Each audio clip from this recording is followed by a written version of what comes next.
Ano sim, ano não, os meus filhos brindam o pai com umas pantufas novas. É basicamente uns sapatos novos a cada 2 anos. Num ano é o capacete, no ano seguinte é os sapatos, no ano seguinte é o capacete, no ano seguinte é os sapatos. Eu sei que para a maior parte das pessoas, um par de sapatos de BTT dura, N tempo. Mas nós cá em casa usamos isto de forma intensiva. E algo que eu tenho tentado ajudar as pessoas a perceber é difícil nós encontrarmos aquilo que é o nosso modelo. Pode haver mais que uma marca com forma para o nosso pé, mas é uma coisa difícil. E quando nós encontramos aquele sapato, aquela pantufinha que nos encaixa como uma luva, devemos manter fiéis a isso. A única coisa que eu mudo basicamente é os modelos e é a marca. Eu não sou patrocinado de forma alguma, antes fosse. Mas eu encontrei nisto o sapatinho que encaixa como uma luva. E não quer dizer que não haja outros por aí. Só que nós estamos a fazer ensaios, é muito complicado. Não são poucas as vezes que me entra alguém aqui no gabinete com 4, 6, 10 pares de sapatos. Já aconteceu e é frequente. 10 pares de sapatos.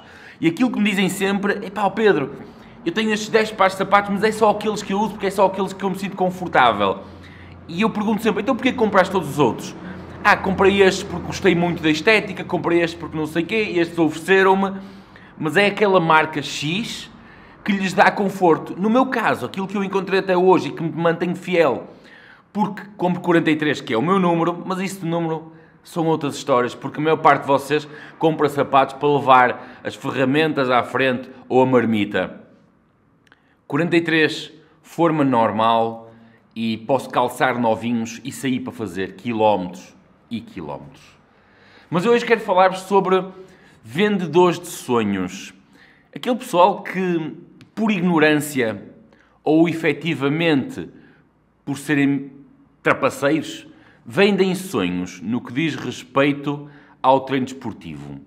Vou deixar aqui um desabafo que surgiu de uma conversa que eu tive ontem com um amigo meu, também ele treinador, e ambos revemos numa postura de ética, de não mentirmos, de não vendermos sonhos. É o que é. Porque a ciência hoje permite-nos saber exatamente o que é. E só não sabe isto quem não pega nos livros, quem não quer estudar, ou quem não estudou todo. E anda para aí a vender sonhos. Olá, o meu nome é Pedro, sou treinador de ciclismo e sejam bem-vindos ao Projeto Pedal.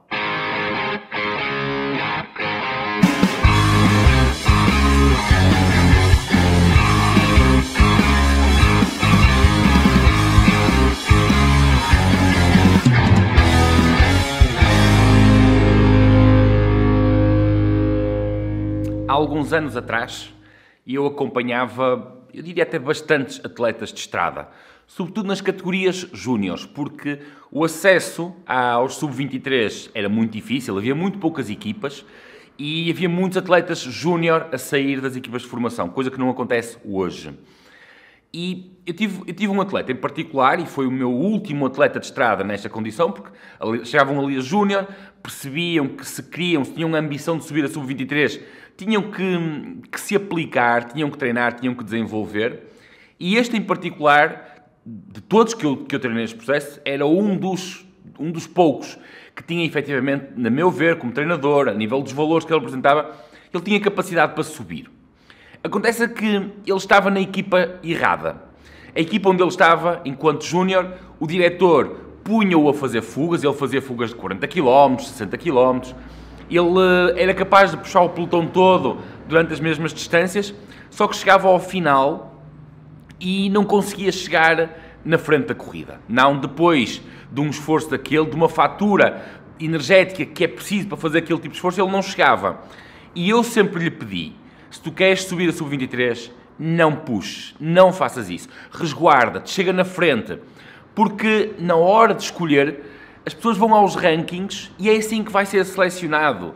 Tu estás a trabalhar para o filho do diretor da equipa, que infelizmente isto também é prática comum, porque são as regras do jogo, chamamos-lhe assim.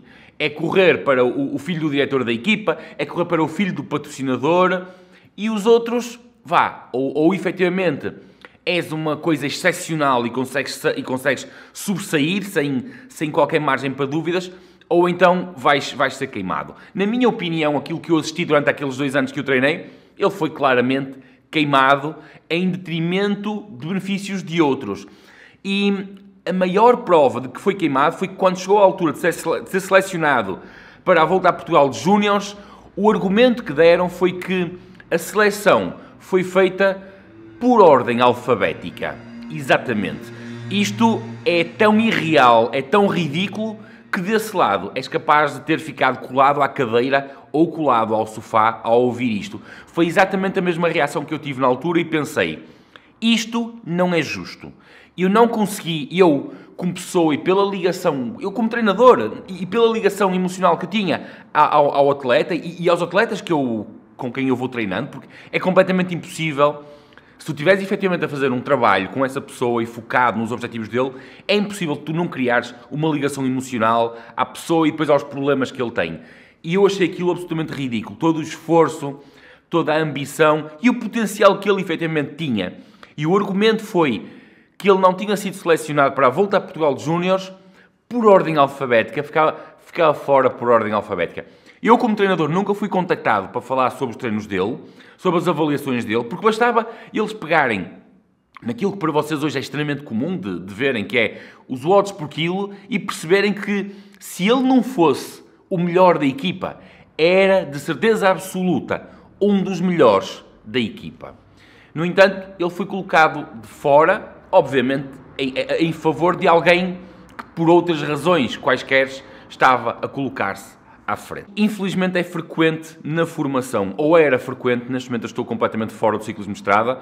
No BTT eu acho que há um bocadinho mais de justiça, pelo menos justiça na perspectiva em que não é preciso selecionar o número de atletas. Se o jovem quiser ir, se ele tiver capacidade e vontade de ir, nós podemos inscrevê-lo. E, portanto, sejam 3, sejam 20 da mesma equipa, todos eles têm a oportunidade de ir para a pista e mostrar efetivamente aquilo que valem. E esta foi uma das razões pelas quais também desportivamente eu sempre gostei muito do BTT. Foi por esta questão de que, pelo menos na formação, pelo menos a nível nacional, quem quer pode ir, não tem que ser selecionado. Mas falamos de vender sonhos e também de matar sonhos. Mas é sobre vender sonhos que eu quero falar. Hoje em dia, a nível de ciência, é muito fácil nós chegarmos ali, por exemplo, aos 17, 18 anos e, meus caros, aos 18 anos está estabelecido essencialmente aquilo que a pessoa vai ser. Os órgãos internos estão maturados ou já em processo totalmente final e é possível saber. Alguém com um VO2 máximo de, por exemplo, de 60 litros não vai transformar-se em 85 para ser atleta de alto rendimento. Alguém aos 18 anos com 3 watts quilo e com uma massa gorda decente, não é com 200 quilos, mas alguém aos 18 anos com 13 watts quilo não vai ser profissional. E o problema é que eu continuo a ouvir relatos e ouvir discursos de pais a acreditar que se o filho treinar muito e acreditar muito, ele vai transformar-se numa linda borboleta. É preciso nós consciencializarmos os jovens, é preciso nós consciencializarmos, eu acho que sobretudo os pais, de que isto não corresponde à verdade. O problema é que pessoas como eu e a pessoa com quem eu falava ontem são uma pequena minoria, são as pessoas que põem os pés das pessoas na terra para não criar desilusões, para não criar frustrações, mas os vendedores de sonhos, os vendedores da banha da cobra, são muito maiores. Por exemplo, a nível de praticantes amadores, eu aqui atrasado trouxeram-me um discurso que eu achei incrível. Um praticante que foi abordado por um pseudo-treinador. Eu digo pseudo por aquilo que ele me disse. Ele, inclusive, tem cédula nível 1 ou nível 2, assim, qualquer coisa, mas que o abordou da seguinte forma. Se vieres para mim, eu cobro-te mais barato. E depois há aqui uma coisa que eu te garanto. É se tu com a pessoa X fazes isto, comigo vais andar mais 20 ou 30%. É ridículo. É ridículo a pessoa dizer isto, sem sequer saber os antecedentes da pessoa em causa. E é mais ridículo ainda a pessoa acreditar nisto. Mas que a pessoa acredite nisto, e eu até, francamente, eu vou na onda, porque as pessoas não percebem, as outras pessoas fazem parecer que percebem alguma coisa, e nós, claro, quando alguém nos vem de um sonho, eu também faço uma meia-culpa nisso, nós temos tendência a acreditar. Aliás, a característica do sonho é precisamente isso, é fé. É acreditar que apesar de nós não podermos ver aquilo no momento, que é possível. Só que depois, na maior parte dos casos, aquilo que nós temos é uma parede, mas uma parede onde nós batemos com tanta força, com tamanha força, que é ridículo. Eu vou usar aqui um exemplo. Nós podemos trabalhar a longo prazo para resultados consistentes e que perduram no tempo, ou podemos trabalhar a curto prazo. Isto é simples.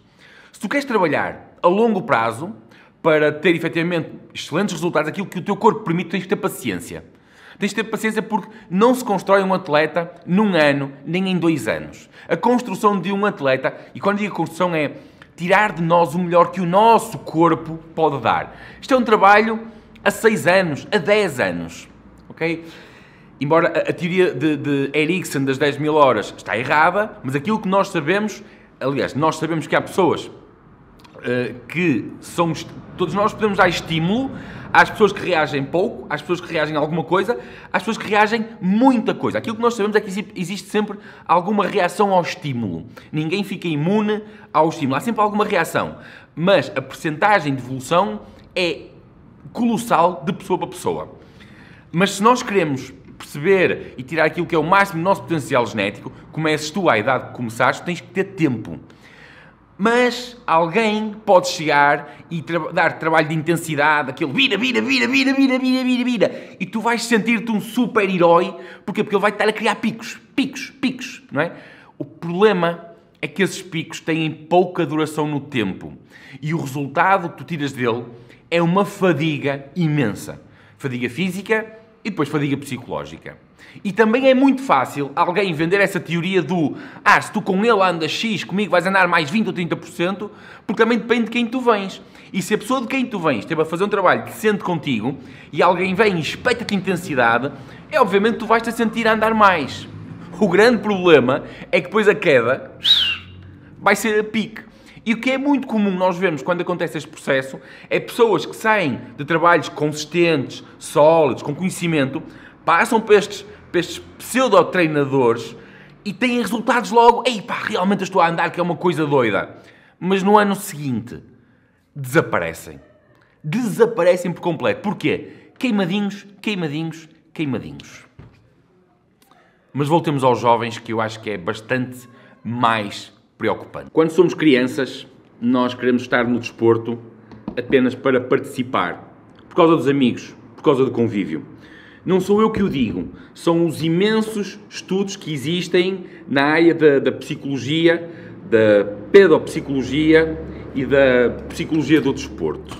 As crianças querem participar no desporto por simplesmente gostarem de estar com os amigos, gostarem do ambiente. Não é tanto a via desportiva. No entanto, obviamente que eles estando inseridos nessa via desportiva, eles vão efetivamente desenvolver. O que é que nós devemos de valorizar no desenvolvimento das crianças?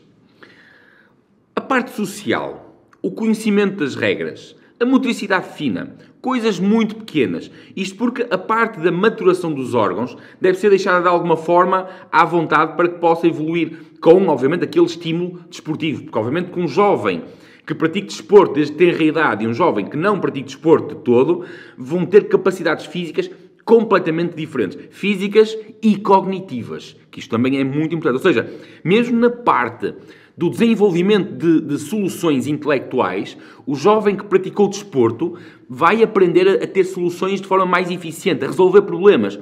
Isto, obviamente, que se o papá, a mamã e o treinador não estiverem sempre a dar-lhe a papinha de fruta na boca. É por esta razão que se deve deixar os jovens desenvolverem eles próprios as soluções para os problemas que lhes são criados, em vez de estarmos nós a colocar sempre tudo. Que é como, por exemplo, no futebol, chuta, passa para o Miguelito, chuta para o...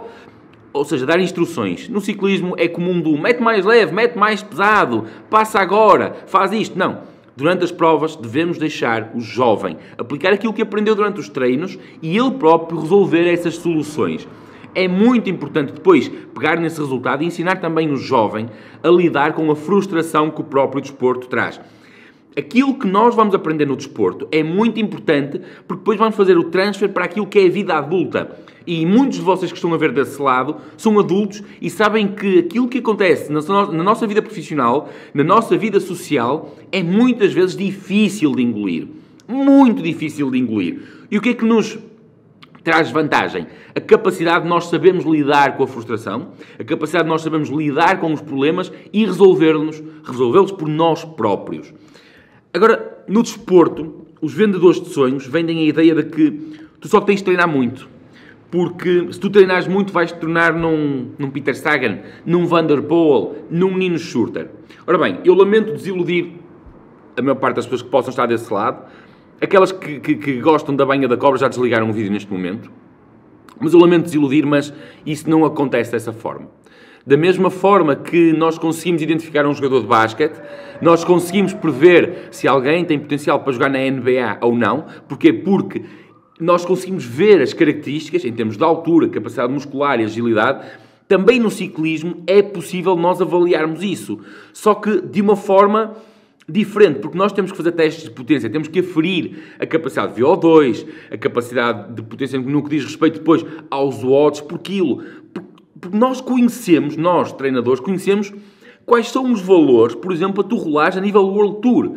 Quais são os valores para tu fazeres parte de uma equipa de BTT internacional. Assim como nós sabemos quando é que é preciso para tu seres bom atleta a nível nacional. Por exemplo, alguém com 5 watts, 5 watts quilo, 5.5, por exemplo, tem fortes probabilidades na categoria Júnior ou Sub-23 de ser campeão nacional em Portugal.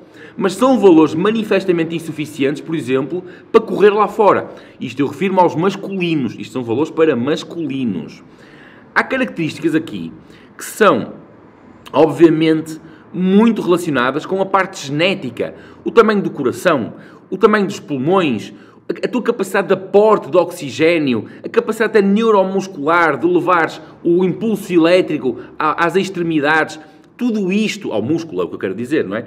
Tudo isto tem características muito genéticas. Obviamente também há uma coisa muito importante, fundamental. Tu só consegues construir talento em cima da genética. Ou seja, tens que pôr trabalho em cima da genética.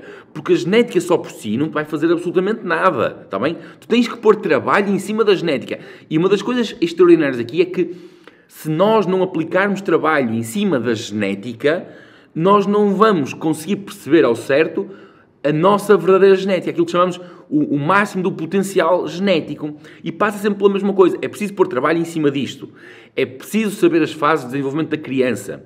Mas depois também, quando já em jovem adulto, é preciso nós sermos verdadeiros, em vez de andarmos aqui a vender a banha da cobra. Só que existe um problema severo. É que a banha da cobra, vender a banha da cobra, ser vendedor de sonhos, dá dinheiro a muita gente.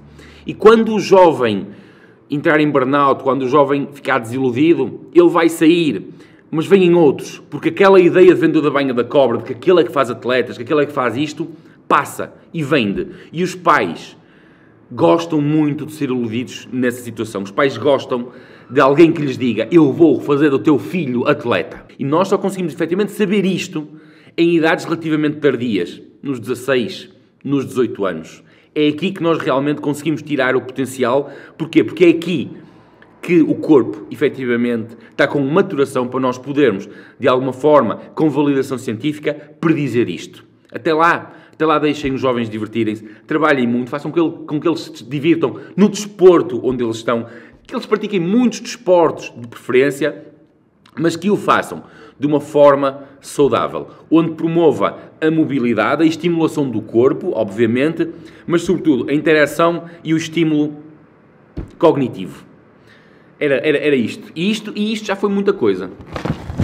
Grande abraço e não te esqueças, porque se fulano te faz andar 100, eu faço-te andar 120%. Não. Ninguém dá mais essa eu dei 200%. Isso não existe, está bem? Cada um de nós só pode dar 100%. E 100% já estás a tirar tudo. Grande abraço, eu volto no próximo. Eu fui!